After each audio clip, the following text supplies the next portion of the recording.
Fatty liver అనేది alcohol తీసుకునే వాళ్ళకి మాత్రమే కాదు, ఆల్కహాల్ తీసుకోకపోయినా క్యాలరీస్ ఎక్కువగా తీసుకునే వాళ్ళకి, especially processed foods and processed sugary foods ఎక్కువగా తీసుకునే వాళ్ళకి వచ్చే అవకాశం ఉంది.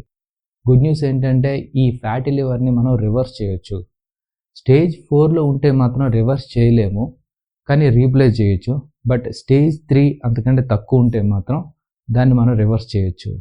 ఇప్పుడు నేను చెప్పబోయే సప్లిమెంట్స్ కంటే ముందు మీరు మీ ఫుడ్ హ్యాబిట్స్ని చేంజ్ చేసుకోవాలి and me life style changes చేసుకోవాలి. అప్పుడు మాత్రమే ఈ సప్లిమెంట్స్ అనేవి ఎఫెక్టివ్గా పనిచేస్తాయి. ఫస్ట్ మీరు షుగర్స్ని, షుగరీ ఫుడ్స్ని అండ్ ప్రాసెస్డ్ ఫుడ్స్ని 100% కట్ చేయాలి. ఆ తర్వాత ఫ్రూట్స్ని, అంటే ఎస్పెషల్లీ స్వీట్గా ఉండే ఫ్రూట్స్ని మీరు కట్ చేయాలి. ఫర్ ఎగ్జాంపుల్ బనానా కానీ, రెడ్ యాపిల్ కానీ, షుగర్ కేన్ కానీ, డేట్స్ కానీ ఇలాంటివి మీరు కట్ చేయాలి.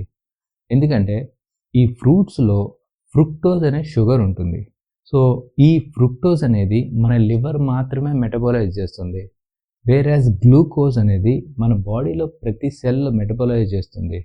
సో ఈ ఫ్రూట్స్లో ఉండే ఫ్రుక్టోజ్ మన లివర్ మాత్రమే మెటబోలైజ్ చేస్తుంది కాబట్టి లివర్పై బర్డెన్ ఎక్కువ పడకుండా వాటిని తగ్గిస్తే మంచిది.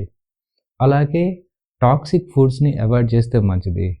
ఫర్ ఎగ్జాంపుల్ ఆల్కహాల్ కానీ, లేదంటే ప్లాస్టిక్ బౌల్స్లో ఉండే ఫుడ్స్ని కానీ, లేదంటే పెస్టిసైడ్స్ వాడిన వెజిటబుల్స్ని, ఫ్రూట్స్ని ప్రాపర్గా క్లీన్ చేయకుండా తినటం, ఇలాంటివి అవాయిడ్ చేయాలి. అలాగే న్యాచురల్గా డీటాక్స్ అనేది చేస్తే మంచిది. అంటే ఫర్ ఎగ్జాంపుల్ ఫాస్టింగ్ చేయడము, డీటాక్స్ జ్యూసెస్ తాగడం, ప్రాపర్గా నిద్రపోవడం, ఇలాంటివి చేస్తే మంచిది. యాక్చువల్గా మన లివర్ చేసే అతి ముఖ్యమైన పనుల్లో మన బాడీలో ఉండే టాక్సిన్స్ని రిమూవ్ చేయడం అనేది ఒక ముఖ్యమైన పని. ఎప్పుడైతే ఈ ఫ్యాటీ లివర్ వల్ల ఆ పనితీరు అనేది కొంచెం స్లో డౌన్ అవుతుంది కాబట్టి మనం ఈ డీటాక్స్ చేయడం అండ్ టాక్సిక్ ఫుడ్స్ని అవాయిడ్ చేయడం వల్ల మనం లివర్కి కొంచెం బర్డెన్ తగ్గించినట్టు అవుతుంది. అండ్ మనం తినే మీల్లో రైస్ తక్కువగా, కర్రీస్ ఎక్కువగా తీసుకుంటే మంచిది. ఆ రైస్ కూడా బ్రౌన్ రైస్ వాడితే మంచిది. అండ్ మీరు వర్కౌట్ చేయాలి. ఒకవేళ మీరు ఓవర్ వెయిట్ కానీ, ఒబేస్ కానీ ఉంటే వెయిట్ తగ్గే ప్రయత్నం చేయాలి. ఇంకా సప్లిమెంట్స్ విషయానికి వస్తే మిల్క్ థిసిల్ అనేది ఒక పవర్ఫుల్ యాంటీ ఆక్సిడెంట్ కాబట్టి ఇది మీ ఆక్సిడేటివ్ స్ట్రెస్ని తగ్గిస్తుంది. అలాగే ఇది గ్లూటాథియోన్ ప్రొడక్షన్కి సపోర్ట్ చేస్తుంది. గ్లూటాథియోన్ అనేది కూడా ఒక యాంటీ ఆక్సిడెంట్ అండ్ ఇది మన లివర్పై ఉండే హార్మ్ఫుల్ సబ్స్టాన్సెస్ని రిమూవ్ చేయడంలో హెల్ప్ అవుతుంది. ఈ మిల్క్ థిసిల్ అనేది ఒక యాంటీ ఇన్ఫ్లమేటరీ కూడా. యాక్చువల్గా ఇది మన లివర్పై ఉండే లివర్ సెల్స్ని రీజనరేట్ చేస్తుంది.